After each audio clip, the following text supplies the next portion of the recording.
నిన్న చూసారా సాక్షులు ఎట్లా మాట్లాడారు? అంటే ఇప్పుడు కూడా సిగ్గు లేకుండా అట్లా మాడుతున్నారు. మహిళల్ని కించపరిచే విధంగా మాడుతున్నారు. ఎనివే ఒకడు అయిపోయాడులే, రెండోడు కోసం ఎత్తుకుతున్నాం, దొరుకుతాడులే. మహిళల్ని అవమానించిన ఎవడు పారిపోయే ప్రసక్తే లేదు. పట్టుకొచ్చి బండకేసి కొట్టి లోపలేసే బాధ్యత మన ప్రభుత్వం తీసుకుంటుంది. ఒక బ్రోకర్ ఉన్నాడు అక్కడ, వాడి పేరు నాకన్నా మీకే బాగా తెలుసు. ఆ బ్రోకర్ గారు ఈరోజు లేచి మాడుతాడా మహిళలు కించపరిచేదంగా? ఉంటుందిరా భయ్, ఎక్కడ పోతారు? మనం కార్యకర్తల బాధ ఉంది, మొదటి రోజే పత్తికెళ్ళచ్చు కదా అని, మొదటి రోజులో బొక్కలు వేయచ్చు కదా అని. అది 2 నిమిషాలు పని తల్లి. కానీ నేను కోరేది మిమ్మల్ని అందరినీ, జరుగుతున్నాయి ప్రజల్లోకి తీసుకెళ్లాలమ్మా. ఎట్లా అడుగడుగున మహిళలను అవమానిస్తూనే ఉన్నారు. 2019లో 2020లో నేను మాడితే లోకేష్కి చీర గాజులు పంపిస్తానని చెప్పారు. అంటే మహిళల్ని కించపరిచే విధంగా కాదా? శాసనసభ సాక్షిగా మన తల్లిని అవమానించలేదా అన్నాడు. అంటే అడుగడుగున అవమానించారు, అడుగడుగున ఇబ్బంది పెట్టారు. ఇప్పుడు కూడా మారలేదు. కానీ అదే తెలుగుదేశం పార్టీలో ఎవరన్నా భారతిరెడ్డి గారి గురించి ఒక్క మాట అటు ఇటు తూలితే ఇమ్మీడియట్ గా మన యాక్షన్ తీసుకుంటాం. దానికి కారణం ఒకటి, ప్రజలు మన దగ్గర నుంచి మంచి పరిపాలన కోరుతున్నారు, సుపరిపాలన కోరుతున్నారు, ముందరికి నడిపించండి అని కోరుతున్నారు. వాళ్ళు చేస్తున్నారు కనుక మనం కూడా చేస్తే వాళ్ళకు పట్టిన గతే మనకు పడుతుందని దయచేసి కార్యకర్తలు ఆలోచించమని కోరుతున్నాం. మన ఎవరు అడిగారు, అన్నా ఎలా ఉన్నావు అన్నాడు. అన్నా ఈ పాదయాత్రనే హాయిగా ఉందన్నా. ఎందుకు రాబోయే అన్నాడు. టైంకి పడుకున్నాడు, టైంకి లేచేవాడు అన్న. వేదిక మీద చాలా మందికి తెలుసు, మా మాస్టర్ గారు చిరంజీవి గారు కూడా బాగా తెలుసు. మన గ్రాడ్యుయేట్ ఎమ్మెల్సీలో గెలిచిన పౌరుడు బా, అందరు తొంగి చూస్తున్నారు ఎవరబ్బా అయినా అని. అందరు తెలిసిన వ్యక్తే, బోలా శంకరుడు, నన్నే వాయిస్తా ఉంటాడబ్బా. అంత స్పీడ్ వద్దురా బాయ్. పాప మా శ్రీకాంత్ అన్న ఏం చేస్తాడు, రామ్ గోపాల్ రెడ్డి ఏం చేస్తాడు, అందరికి తెలుసు. వేదిక ఉన్న వాళ్ళందరికీ పొద్దున్న 2ంటికి 3ంటికి కూడా మెసేజ్లు పెట్టిన రోజునే అధికారంలోకి వచ్చిన. పడుకోట్ల, నిరంతరం కష్టపడాలి, ప్రజలకు అందుబాటులో ఉండాలి. అధికారంలోకి వచ్చిన అజం అని కాదు, ప్రజలు మనవాళ్ళ ప్రకారం మనం నడవాలి. కొన్ని సంస్కరణలు తీసుకొచ్చినప్పుడు ఇబ్బంది ఉంటుంది, కన్విన్స్ చేయాలని అహర్నిశలు పనిచేస్తుంది. బాబు గారి గురించి ఇంక నేను చెప్పాల్సిన అవసరం లే, ఆయన తగ్గేదే లేదంటున్నాడు రాబాయ్. ఆయన స్పీడే వేరు. మొన్న కుప్పంలో గోపురవేశం చేసుకున్నాం, మీ అందరు చూస్తుంటారు కదా. అక్కడ ఆయన చెప్తున్నాడు, ఏమన్నా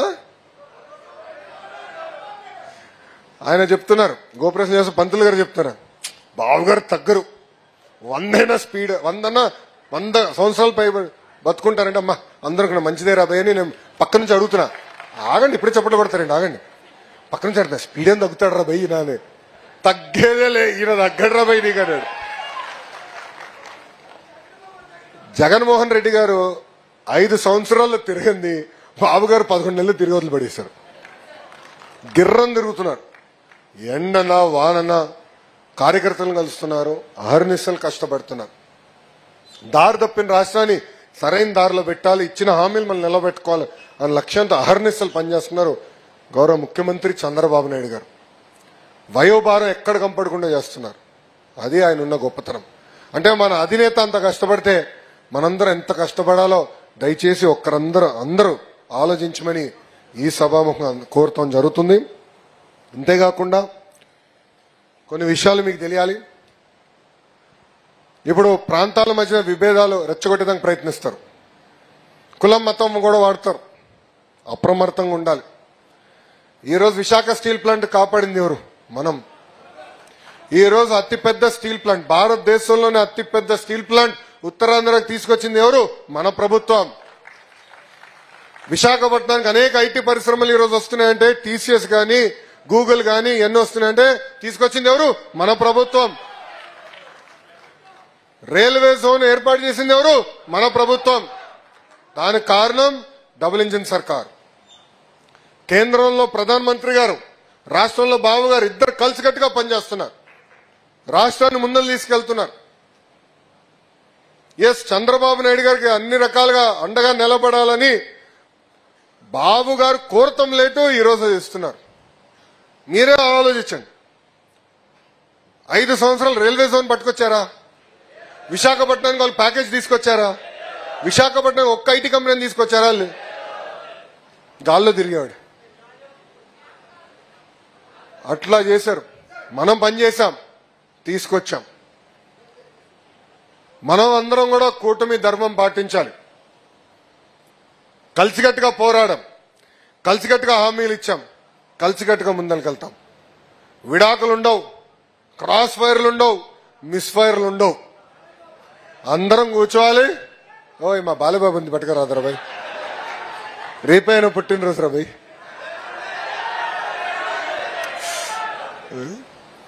రేపైన పుట్టినరోజు. ఇక్కడ అన్ని వైజాగ్లో అన్ని పనులు చేసుకుని రాత్రి పరిగెడుతున్నాం మళ్ళీ రేపు సాయంత్రం. ఎంతనో ముద్దలు మావే కదా, వదిలిపెడతావా చెప్పు? కలిసికట్టుగా పనిచేయాలి, మిత్రధర్మం పాటించాలి. అందరం కలిసికట్టుగా ముందరికెళ్తేనే మనం అనుకున్న లక్ష్యాలు మనందరం సాధించగలుగుతాం. ఇంకా మన నియోజకవర్గంకి వచ్చేగల 2-3 విషయాలు చెప్పదలుచుకున్నాం. ఉత్తమ కార్యకర్తలు కలిసినప్పుడు కానివ్వండి, ఇతర కార్యకర్తలు కలిసినప్పుడు నాకు చెప్తాం జరిగింది. ఇక్కడ ప్రధానంగా ఇంకా కొంతమంది రౌడీ ఎలిమెంట్స్ కొంచెం ఎక్కువ తక్కువ అరుస్తున్నారు, దూకుతున్నారని చెప్పారు. వాళ్ళందరికీ ఫుల్ స్టాప్ పెట్టే బాధ్యత నేను తీసుకుంటా. కరెక్ట్ గా 3 వారాలు ఇవ్వండి. 3 వారాల్లో ఫుల్ స్టాప్ పెడతాం.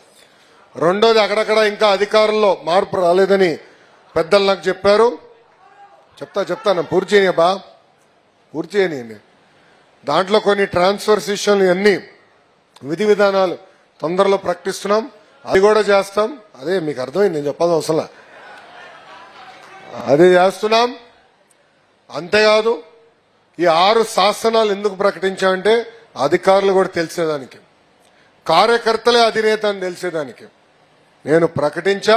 వాళ్ళకు కూడా సూటిగా చెప్పే బాధ్యత, చేపించే బాధ్యత నేను తీసుకుంటానని ఈ సభాముఖం తెలుపుకుంటూ, చివరిగా 2 విషయాలు. ఒకటి, కార్యకర్తల పైన ఉన్న కేసులు. నేను పార్టీ ఆఫీస్ కి సమాచారం ఇవ్వమని మిమ్మల్ని అందరినీ గతంలో కోరా. దాంట్లో భాగంగా సుమారుగా 2800 ఎఫ్ఐఆర్ పార్టీ ఆఫీస్కి వచ్చినాయి. దాంట్లో దాదాపు 15,000 మంది పైన కేసులు ఉన్నాయి. గడిచిన సంవత్సరంలో హోంమంత్రి గారి సహకారంతో దాదాపు సగం పైన కేసులు తీయేస్తాం జరిగింది. కేసులు అనేది మల్టిపుల్ స్టేజ్ల్లో ఉంటుందండి. ఎఫ్ఐఆర్ స్టేజ్లు ఉన్నాయి, ఒక స్పీడ్గా తీయచ్చు. ఛార్జ్ షీట్ అయినా ఒక రకంగా చేయాలి, ట్రయల్కి వెళ్ళినా ఒక రకంగా చేయాలి. సో 3 దశల్లో ఉన్నాయి. ఇక్కడ చాలా మంది అనుకోవచ్చు, ఏముంది రాబోయే ఒక జియో వేస్తే కొట్టుకుపోతుంది కదా అని కోర్టుకెళ్ళి స్టే తెస్తారు. గతంలో అదే జరిగింది. సో అవన్నీ పరిగణనలో తీసుకుని ప్రతి కేసు తీపిచ్చాలని బాధ్యత తీసుకున్నాం. గౌరవ ముఖ్యమంత్రి గారు నాకు చెప్పారు, ఈ సంవత్సరం ఆఖరికి నాటికి కార్యకర్తల పైన ఒక్క కేసు ఉండేదానికి లేదని నాకు చెప్పారు. చప్పట్లు ఇప్పుడే కొట్టదు. కేసు ఉంటే నాకు పడతాయి. అందుకే నా భవిష్యత్తు మీ బాధ్యత స్వామి. మీరు మీ కేసులు ఉన్నాయని చెప్పండి.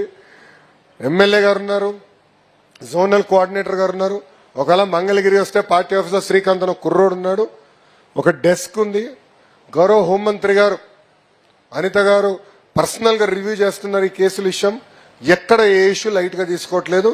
దయచేసి కేసుల విషయం కార్యకర్తలందరూ సీరియస్ గా తీసుకోవాలని ఈ సభాముఖంగా కోరుతున్నాను. గతంలో ఉపాధి హామీ, నీరు చెట్టు బిల్స్ వచ్చగల మన ప్రభుత్వం ఏర్పడినంటే మొదటి 100 రోజుల్లో కొన్ని క్లియర్ చేశాం. కొన్ని వర్కులు ముందలే క్లోజ్ చేశారు, అది కేంద్ర ప్రభుత్వంగా రాసాం.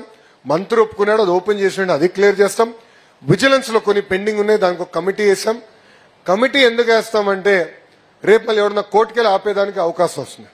కమిటీ వేసి పకడ్బందీగా చేస్తే రేపు కోర్టుకు వెళ్ళినా కూడా కమిటీ ప్రతి వర్క్ చూసింది, ఇవ్వాల్సిందే అని చెప్పేదానికి అవకాశం ఉంటుంది. కనుక కమిటీ వేశారు, అది కూడా నివేదిక ఇచ్చారు.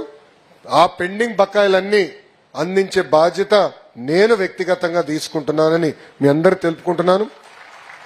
ఇప్పుడే కొంతమంది కార్యకర్తలు చెప్పారు, 24 డిసెంబర్ తర్వాత కొన్ని పేమెంట్స్ రాలేదు ఉపాధి హామీదని కొంతమంది కార్యకర్తలు చెప్పారు. అది నేను పవనంతోనే పర్సనల్ గా నేను మాడతాను. ఈ కార్యక్రమం పవనంతోనే మాడతా. ఎందుకు పెండింగ్ ఉందో కనుక్కుని అధికారులతో కూడా చర్చించి అది ఇమ్మీడియట్ గా రిలీజ్ చేయించే బాధ్యత మేము తీసుకుంటాం.